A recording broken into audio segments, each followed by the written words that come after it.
¿Qué opina usted de importar gas desde Venezuela, como lo quiere el presidente aparentemente? Sí, Paola, muchas gracias.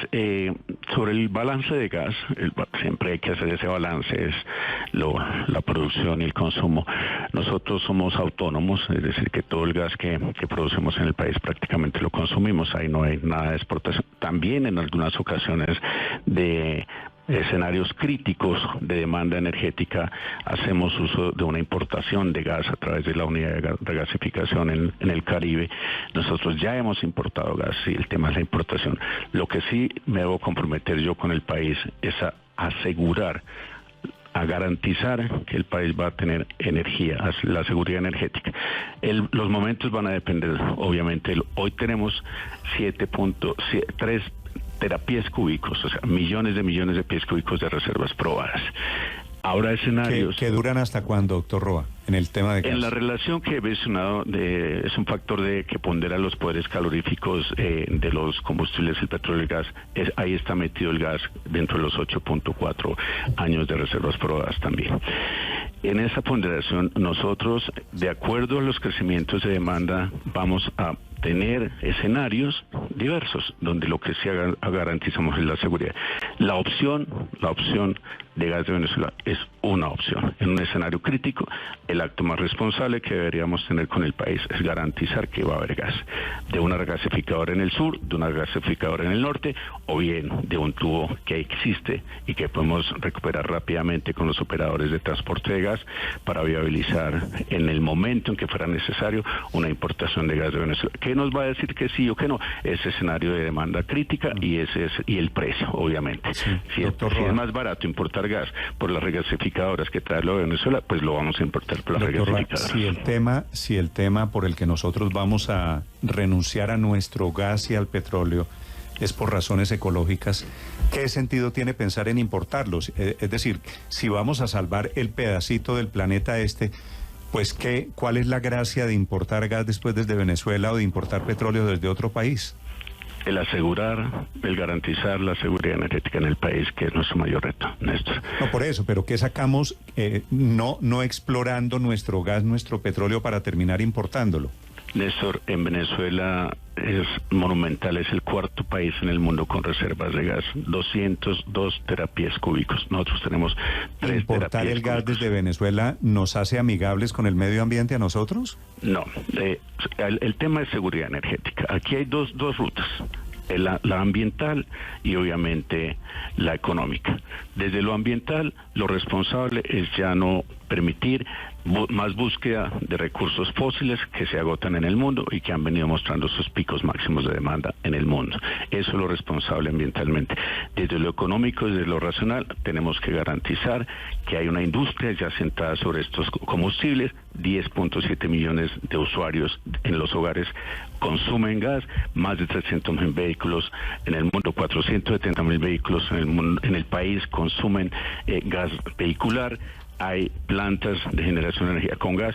Aquí no solo vamos a sustentar el hecho de instalación de plantas con energías renovables, sino también un concepto mucho más allá, es la seguridad energética. Y la seguridad energética se promulga desde la existencia de recursos para proveer electricidad y gas combustible a la demanda. Sí, doctor Roa, ¿usted se da cuenta lo que significaría renunciar a eso que llaman energías fósiles, gas y petróleo, y depender de otros países en temas energéticos?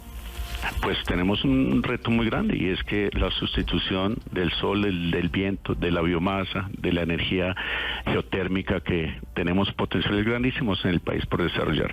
Aquí hay que partir el tema en dos. La matriz eléctrica, sí, sin duda es una matriz supremamente limpia. El 80% del tiempo la energía que consumimos los colombianos proviene de las centrales hidroeléctricas y de las pequeñas centrales hidroeléctricas a filo de agua.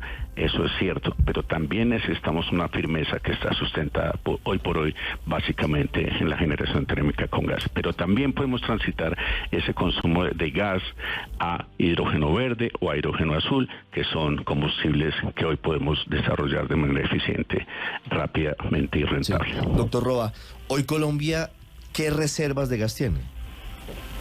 Estamos hablando de 3 terapiés cúbicos. ¿Para cuántos años tenemos gas en Colombia? 8 años, digo. 8 años en el marco de las reservas de la De reducción, gas. sí, de gas y de petróleo. Estamos hablando de un indicador que pondera las reservas de gas, las reservas de petróleo y los mete en un solo argumento o en un solo parámetro, en un solo indicador, que es las reservas de barriles equivalentes de petróleo. El gas para tiene 8.7. una situación tal vez un poco distinta al petróleo. Incluso los expertos no lo consideran un factor de energía contaminante. En ese caso, en el caso del gas, ¿también se cierra la posibilidad de nuevos contratos de exploración? Pues es que cuando se busca, se puede estar buscando petróleo y aparece gas. Es lo normal, porque el petróleo pues, es el referente de estos procesos.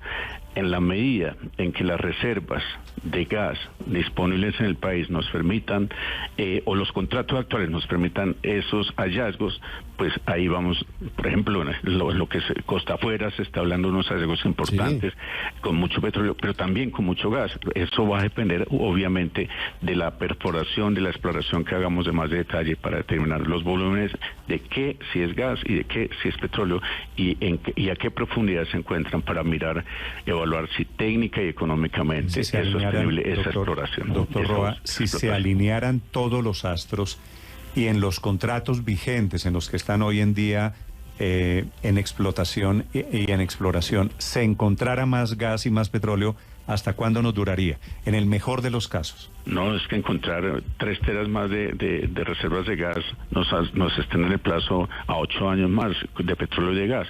O sea, no es tan impensable que podamos rápidamente en esta búsqueda con estos contratos vigentes aumentar las reservas. Sí, doctor Roa, ¿cuánto costaría reparar el gasoducto que existe entre Colombia y Venezuela? Bueno, yo no he hecho el ejercicio, pero por lo que recuerdo de mi paso por TGI, sí, dependiendo obviamente en las condiciones de integridad que esté el gasoducto, habrá que hacerle una corrida, se llama la herramienta Marrano Inteligente, así se llama la herramienta que se corre para mirar la integridad del gasoducto. En la medida en que ese reporte técnico-mecánico del gasoducto refleje un estado determinado, habrá que hacer unas inversiones. Creo que no podrá hacer eso más de 30 o 50 millones de dólares la inversión que se requiera para habilitar ese gasoducto. Si ya comenzamos a pensar en traer gas de Venezuela, ¿toca trabajar ese gasoducto rápidamente? Eso está listo. Yo entiendo que en ese caso PDVSA, que hay una empresa venezolana en el país que tiene la administración, operación y mantenimiento de ese gasoducto. De pronto Promigas o de pronto el Grupo Energía de Bogotá con TGI, que son los operadores grandes de los activos de transporte de gas en el país, ellos deberían estar ya pensando en esa. Eso es un activo que le provee confiabilidad al suministro del país, que es uno de los aspectos en los que yo insisto, más debemos trabajar responsablemente. ¿El precio del gas al consumidor, doctor Roa, se sube, se va a trepar si el gas no es producido en Colombia, sino importado desde Venezuela? Sí, Néstor, obviamente, si estamos teniendo que pagar un gas como la regasificadora del Caribe a 13, 18 dólares el millón de BTU versus lo que podamos tener enteramente domésticamente en el país, un gas entre 4,5 o 5 dólares por millón de BTU, seguramente es una señal que habrá que revisar, obviamente. ¿Y cuánto, eso en plata, en porcentajes, cuánto puede subir la factura del gas aquí, digamos? No, yo los detalles no los tengo, es un rango de números muy amplio el que estás escuchando, de 4, 5, 5 dólares por millón de BTU a 18. Obviamente la estructura regulada dentro de la cual se traslada estos costos al usuario final permite prácticamente la recuperación del 100% de lo que cuesta a los operadores y a los comercializadores el transporte, la producción, la distribución y la comercialización de estos combustibles a usuario final. En cuanto pues va a depender del balance de lo que tengamos y del costo que nos cuesta producir internamente y llevarlo hasta cada uno de los sitios de los usuarios y de lo que en ese balance sea la necesidad de importar gas. Nosotros hemos pagado en estos 8 años 800 millones de dólares los colombianos importando gas o parqueando un buque de gas, la estación regasificadora del Caribe. Eso hay que tenerlo presente. Ya en Colombia hemos importado gas en los momentos en que las condiciones críticas del sistema lo demandan para fortalecer Claro, el gas, la generación térmica en el Caribe. Es diferente una importación extraordinaria a vivir dependiendo de otros países. Doctor Roa, explíqueme una cosa. Si el gas importado de Venezuela sería evidentemente más caro, si la gasolina importada de cualquier parte del mundo sería más cara, ¿cuál es la gracia de dejar de producir en Colombia la gasolina y el gas que tenemos aquí? Sí, yo digamos que esa es una discusión profunda en este sentido. ¿Qué quiere el mundo y el planeta hacia adelante? ¿Procesos menos intrusivos, menos contaminantes, o seguir dependiendo de unos combustibles que son finitos en el tiempo? Estos recursos... Pero nadie ha hecho la encuesta de esa del planeta. ¿Qué quiere el planeta? Esa encuesta no la conozco, doctor Roa. Hablemos de lo que quiere el gobierno, que es lo que conocemos. La hoja de ruta del hidrógeno en Colombia está alineada con la conferencia de participantes 21 de París, está alineada con los Objetivos de Desarrollo Sostenible de Naciones Unidas, está alineada con la tendencia en el mundo a dejar de depender económicamente y ambientalmente de los recursos fósiles. Esa es una realidad a todas luces. Pero ese es un plan a mediano plazo. Ni siquiera los países que tienen más desarrollado esa política 2050, por lo menos 2050. ¿Qué sentido tiene? Es muy clara la pregunta. ¿Qué sentido tiene que Colombia sea el pionero en cerrar esas posibilidades cuando al final va a tener que seguir importando petróleo y gas para seguir subsistiendo?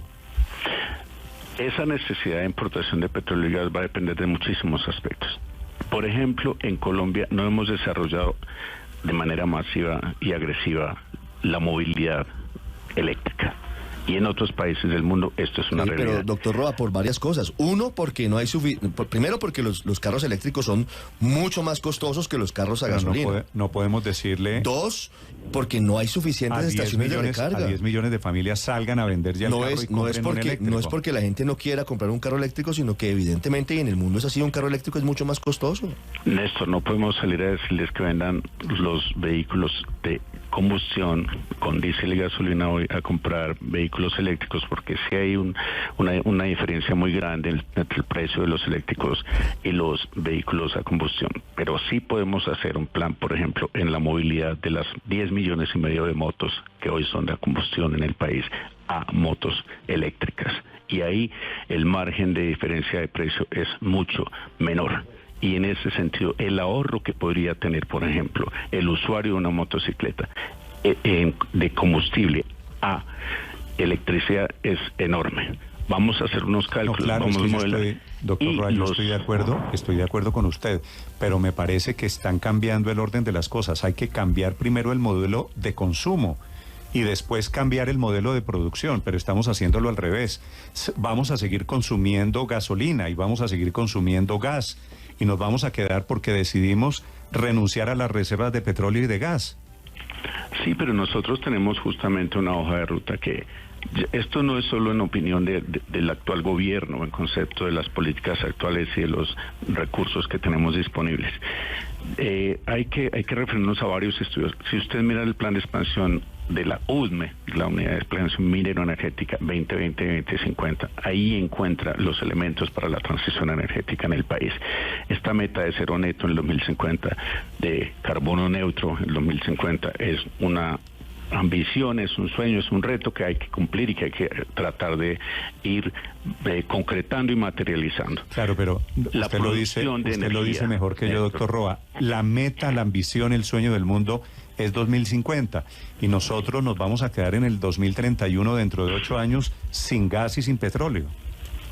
Si no encontramos más, habrá que mirar cómo abastecemos y suplimos esa necesidad, pero estoy seguro que con lo que tenemos vamos a aumentar, como se ha venido haciendo en los últimos años, tanto las reservas como los niveles de producción.